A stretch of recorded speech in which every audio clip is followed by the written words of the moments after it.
It's Tom. It's Jake. You already know. It's pretty spot on. All right, ready?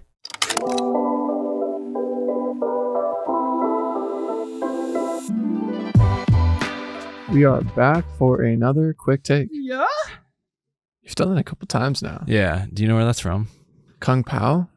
No, I don't know. Maybe it's also there. What is it from? Mike Stud and like his boys, they always like, yeah.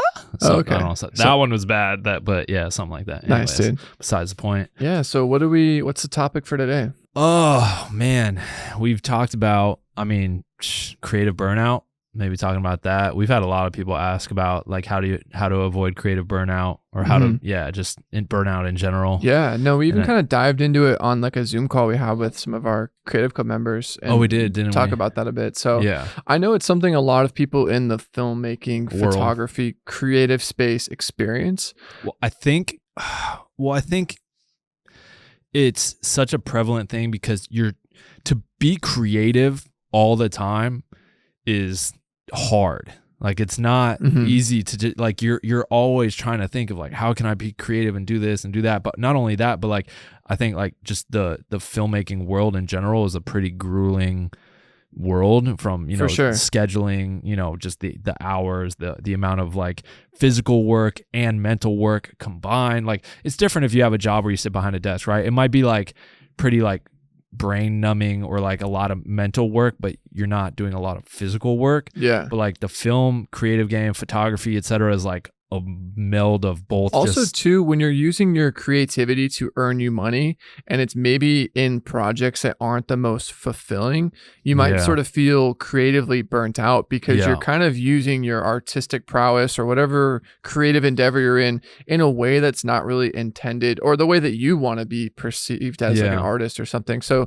I think it comes from a capacity of either overworking or doing, I think there's a tightrope where it's like one for them, one for you, right? So you're going to do some paid work that pays the bills. Maybe it's not the most creatively fulfilling. Right. And then you're going to go do that passion project with your friends. And that's going to like really kind of help, fuel you again. So, and if you just do too much of one thing, you're just going to like be kind of robbed creatively. Right. And I think, it kind of comes from a variety of things. So maybe we can kick off and just share an instance in our film timeline, if you will, where you just sort of felt, it can be an exact moment. I know one specifically that for kind of, where I was just like, so it's happened several times to me. Right. And maybe I think in sharing these stories, someone can listen or watch and learn from that and maybe use it to kind of avoid it in their instance. Yeah. Why don't you kick it off then if you got one? I got one that comes to mind. I'm trying to think of the exact year. I think this was probably 2015. And you might remember it because there's actually, it involved working with you, but you weren't like the reason for the burnout, but you're in this sort of story. It was when we did 3 back-to-back William Bolton videos during the week. We did Bad Girl. We did that one at that weird Airbnb, and we did like a green screen one.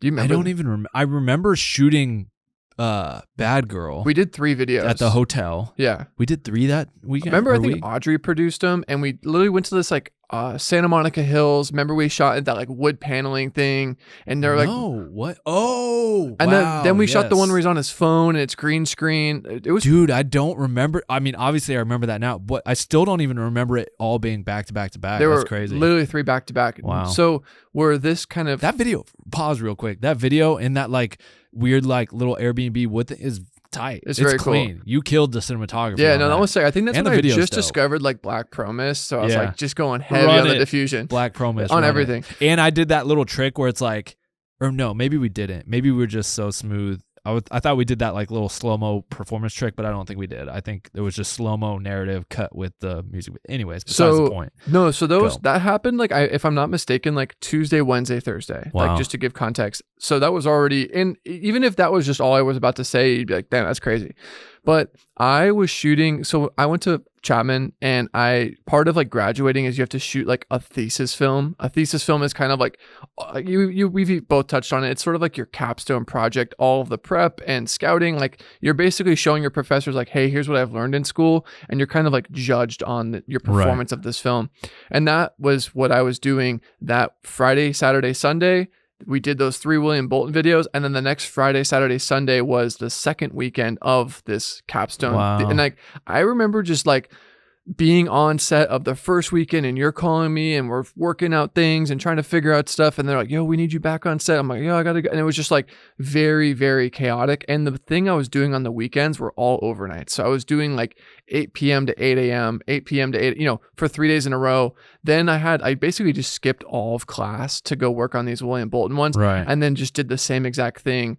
And I kid you not, I literally like Monday morning after all this, I'm driving the grip truck back to the school to like park it in like the gated lot. And like I literally nearly fell asleep at the wheel. And I remember like I felt so sick. I felt awful. And I just remember like I can't be doing this to my body. And like, wow. And that was just 1 week of my life. I imagine there's so many people who are on these like 9-month features that are like, yeah, I don't even know. Well, you know what I mean? Yeah, we've talked about that in the past where there's like I remember being on set for like a week of like this major Hollywood production, G.I. Joe.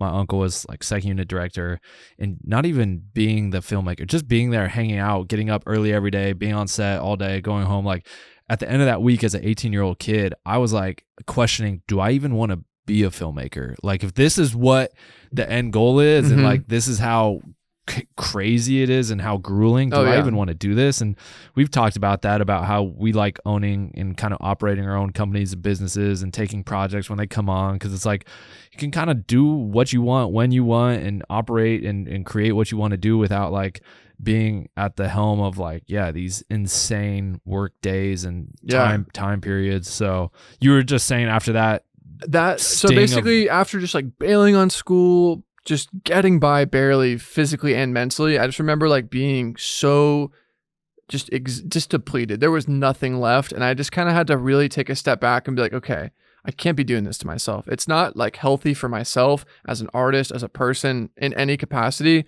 So there was definitely some retooling that had to happen, but that was 1 week. If I were to look at my like timeline or trajectory of my journey as a filmmaker, where like that was pretty low. Like I remember like I was like pretty depressed. I mean, not getting much sleep. Just it was just a lot, you know what I mean? And so I don't know. I mean, I'm sure you have at least maybe one sort of moment where you felt, doesn't even have to be actual physical burnout. And some people think, oh, you're just exhausted, but it could literally just be like mentally fatigued off of doing something that's monotonous. That you're like, I don't like this. This is not. I think music videos for me, I was doing music videos for so many years, so long, so many of them. And there became a point in time where, then we kind of started some of these, companies, Tropic, Prism, Studios. And I was just like, it's kind of fun working on these other things and not relying on music video. And although they can be fun, it can also kind of be mundane and the same thing over and over again and dealing with those clients. And I was like, so I found I was kind of burnt out in that way a little bit from music videos. And even, I think it still stems to this day. Like I'll get a brief that comes across my desk and I'm like, do I even want to write on this? One, I don't even know if I'll land it. Like if I spend the time writing for it, and two, is it something I even want to do? And I don't know. Like I would much rather work on our own companies or work towards like a short film that can be turned into a feature now and work on like building that side of things rather than doing a music video. And don't get me wrong, I still love to direct and do music videos, and when the right projects come along, I'll jump at them in a heartbeat. Like when Kyle hit me up and he's like, yo, I got the song with Tyga, Money Now, I want to do the video. I was like, run it, that sounds fun. The idea was fun. Like I love Kyle, and so to work with him again, and we jumped right back into the saddle. It was like it never left, you know what I mean? And so those type of things are fun. But for me, creative burnout, like how I deal with it or how it's helped me in the past, like I think for me it's doing a trip, getting away. I think we talked about that on the podcast, and I said like I would go to Hawaii and just going around, enjoying nature, being away from kind of work and your phone a little bit. I mean, I would still have my phone, I still had to deal with some things, but you come back from that week, I think, eager to work, or at least I did. It's not like it's a little bit of like, oh, back to the real world, but you're kind of also like, I feel like itching. It's kind of like a factory reset. Yeah, you're kind of itching to get back, and that helps. Like, and I feel like a lot of good ideas come from just stepping away from things. Sometimes, like when you're so in the mix, sometimes and just working on something, sometimes it can be hard to like have a good creative idea. But when you're stepping outside, the box a little bit, or not outside the box, when you're stepping away, sometimes it's like ideas just come flooding. And for me, it's maintaining a healthy lifestyle. I notice I get my creative burnout most, or I feel more burnt out when I'm not working out or eating right. Like I just feel like that's such an important part to keeping your body and mental, healthy and going. And so many of my best ideas have come when I'm in the gym working out, or I feel just really good on a daily basis because I'm eating right and working out regular. But then there's those stints where like, bro, I was in LA with you for 4 days, didn't work out once, kind of eating shitty every night when I go back to the hotel because there's only a hot chicken spot open next door. I come back here, I'm flooded with work. I got to do that. I haven't been in the gym yet. So now I'm going on a week, kind of not eating the best / never not having worked out in a week. And I personally do feel less just like, I don't know the word, less gung-ho about things when that's the instance. Yeah, so it sounds like you have certain routines that keep your mental health, which I think mentally is more important than physically, because you can sleep off being physically tired and wake up the next day. But if mentally you're not in the right headspace, I think that like is the catalyst for everything unraveling. Yeah. You know what I mean? Speaking about mentally headspace, something I've been doing recently, and I don't know if I want to promote it like crazy, but it's helped me, is like getting high a little bit on some weed gummies. I feel like it allows me to kind of shut off my work brain a little bit, and like all of a sudden I'll get hit with ideas, and and it's just kind of like my chill out mode, because my brain is just running 24/7 with new business ideas and things. And I think the one thing that's really helped me is like a 5 milligram, maybe 10 milligram gummy every once in a while at night, like maybe like 2 nights a week, and it just like that helps me for sure. I feel like I've self-diagnosed myself with probably having ADD, and I drink a lot of coffee. So I've definitely got a bird brain where, I've just got like a ton of ideas. So it's definitely good to like channel that. And I know it's tricky too, because there might be some people listening or watching who are like, hey, that's kind of hard to have a routine if you're just doing 12-hour days. And like, that's all good and great. I think this is kind of like setting some parameters when you're not on set to like kind of set yourself up for success. And maybe some of that is even just passing on a project, because it's just like, hey, look, that sounds fun. You're a friend of mine, but I just know mentally if I do this, I'm not going to be able to give you 100%. And I actually, when I was shooting more, there'd be times where a really good friend of mine directed a ton of music videos, and he was like, hey, I'd love to have you come on and shoot this. Saw the brief. The brief looks super cool. I obviously knew it'd be a bunch of friends.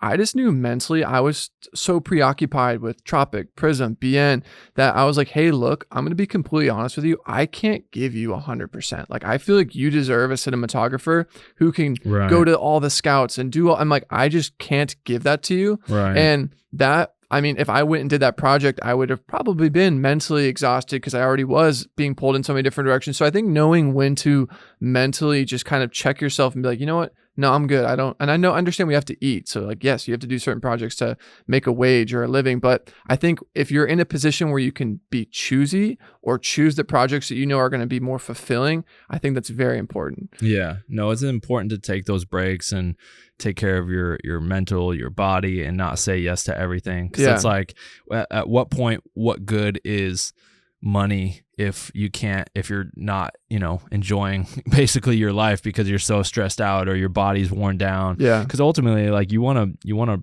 prolong your life so that you can do the things you love as long as you want to do them. 100%. But if you're just like, chain smoking, eating shit, not getting any sleep, like, you're shortening your life. I mean, our contractor literally 24-hour days.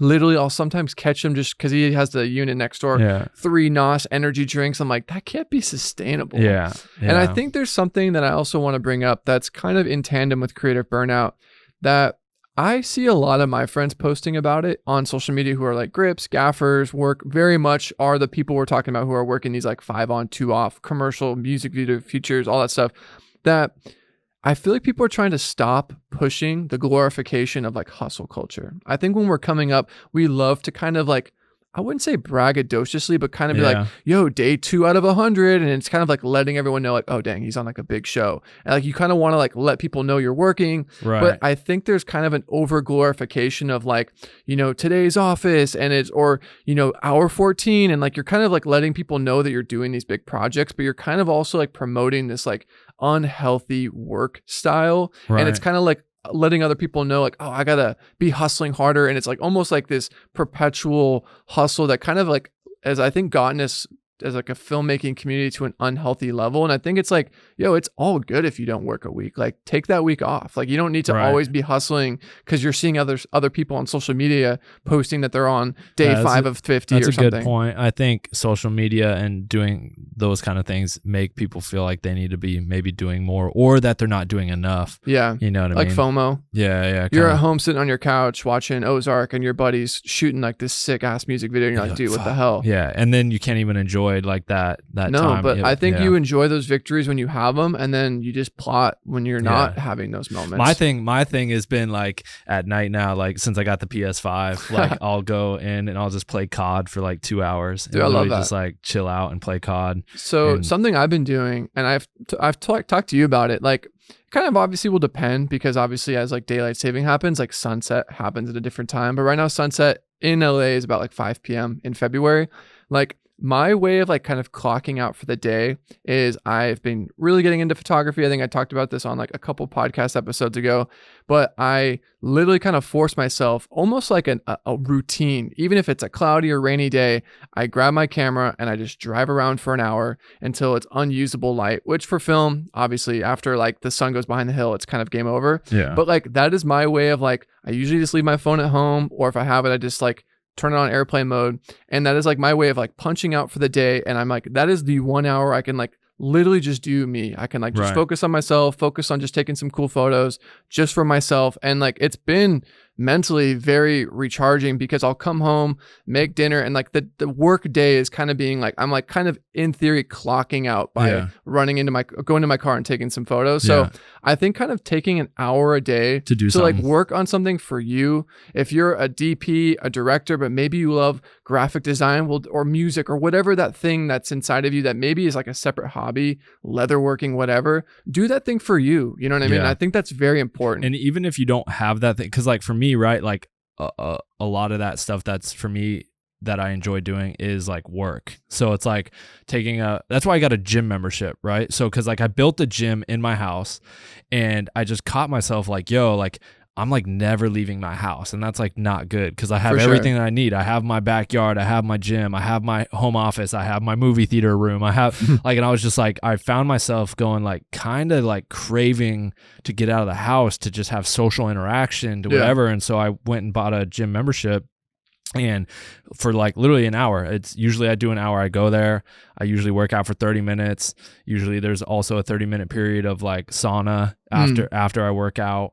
And so like, that's like my kind of getaway for the day, is I go work out, sauna, stretch, mental clarity. Like when I'm sitting in that sauna too, like it's just like thinking of things, whether it's stretching, praying, thinking of new ideas for business, meditating, chilling, not just talking with Chanel if she's in there with me. We'll just chat about stuff. That's like my kind of what you're talking about, your 1 hour breaks, going out and shooting those photos. My 1 hour kind of break is going out, getting outside the house, and just like not really doing work, and just working on my body. Because if you don't, and I think this is something that's very important to consider, I think having a routine is very, very important. Because if you don't wake up, if you just wake up and just instantly jump into your work, and then just kind of go until 8 or 9 o'clock, and then you just sort of, okay, cool, I'm done. And then the next day you maybe even go later or sooner. If you don't have a routine, like your days, that's where you kind of lead to creative burnout, because it kind of just seems endless. If there's no routine of like, cool, from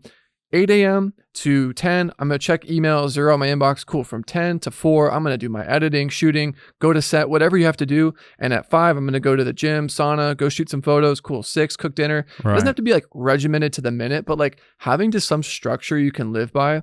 And they say it takes about 30 days to establish a routine. So if for 30 days you woke up at 6 a.m. and ran, it's going to suck for those first few days if you're not used to waking up. But after 30 days, that's going to feel very much normal. And that's like they say about mentally, like the time it takes to establish a routine. So I think a routine is a great way to get out or avoid creative burnout, because when it just feels monotonous and there's no structure, it feels never ending. Where a routine actually lets you know, hey, at 5, actually it's going to end, you know, and I'm going to be chilling, or whatever your structure might be. Yeah, I like that. I agree.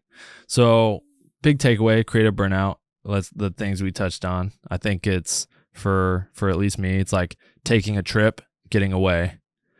For you, routine, taking an hour out of any day to do something that you enjoy, love, or that like I think works on yourself physically or mentally. I think that I think trying new and different things, not just doing the same thing 100%. Over and over. If you do the same thing over and over and over, there's going to be a point in time. It's ultimately what led to DPing just not being as fun for me is just trying, And then the last thing, I don't know if there's the last thing. I think that's kind of all the points that 100%. We covered. Yeah. Yeah. And like one last anecdotal story. It's not really my story to share, but a friend of mine who I caught up with recently, he was the camera loader on Westworld season 3 or 4, whatever just shot. They're editing it now. Gotcha. And obviously he was on that project. Is that Ian? Who's that? Will from Chapman. Oh, okay. Used to be a focus puller. Oh yeah, the one that for Tropic loaded the film for us. Yeah. So I mean, you think about working on HBO, Ed Helms. I mean, I grabbed lunch with him. And he's like, dude, it was like the most insane thing. Like you're literally next to these like titans in the industry. Like most people, if you were a kid, were like, this is where I want to be. I'm working on like a $20 million an episode show.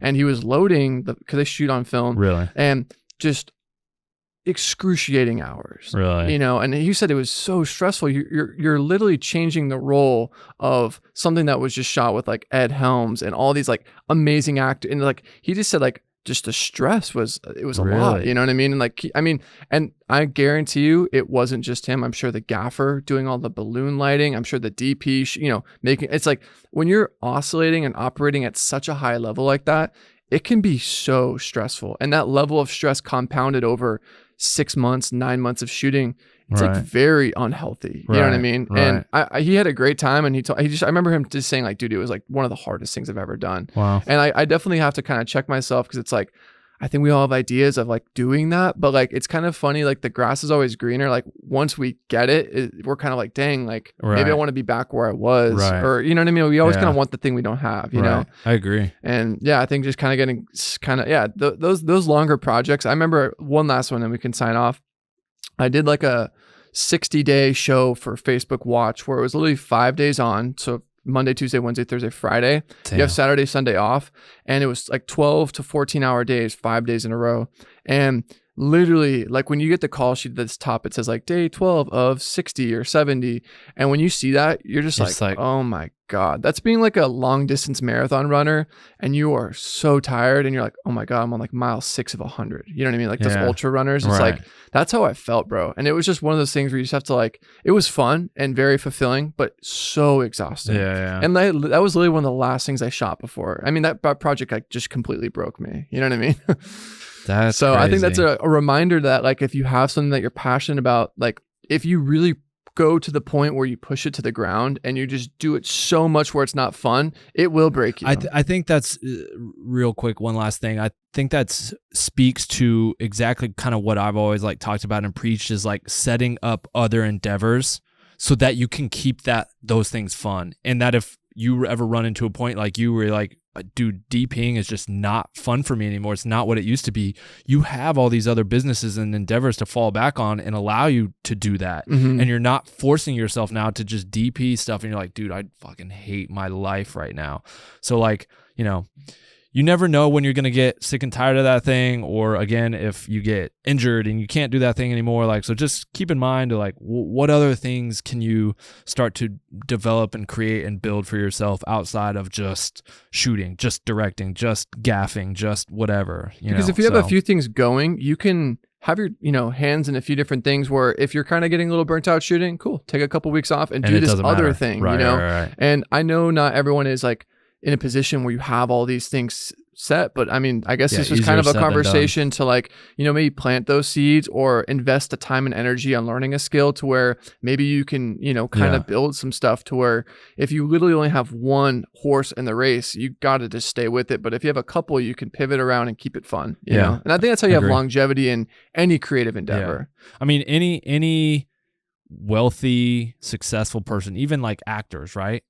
The only thing they don't just act. They all have like Ryan Reynolds. He's like co-founder of Mint, that mobile. He's got like a tequila. He's got, you know what I mean? Like even people at the highest level are doing other things. You know what I mean? So I think case in point, like, if all you're doing is directing and banking on doing that the rest of your life, reality check. I mean, you see this also with like musicians. You have like the Beatles, and you would think like, oh, they're going to stay together forever. They actually, by the end of it, hated each other. And then you see Paul McCartney's off now doing his solo thing, or JT from NSYNC, like all One good. Direction. I think there's the takeaway is like all good things come to an end. Right. And nothing is permanent. You know what I mean? Nothing is forever. And I think understanding that will allow you to, just plan for that, because there's nothing scarier than reaching the end of the road and you've got like, you look and there's nothing else you can really do, So amen. All right. But yeah, that kind of closes out the creative burnout. I know we kind of used this conversation to dive into kind of things I think that parallel creative burnout, like routine and all the things that we touched on. But hopefully that helped. Yeah, no, I mean, I think any artist or creative person in some capacity, kind of like the imposter syndrome, has experienced this in some varying degree. So, but yeah, if you enjoy the podcast, obviously on Apple Podcast, a comment, a review, a star rating of some sort really lets us know that you're rocking with us, and it also just helps the algorithm. And then same for YouTube as well. You already know. Sheesh.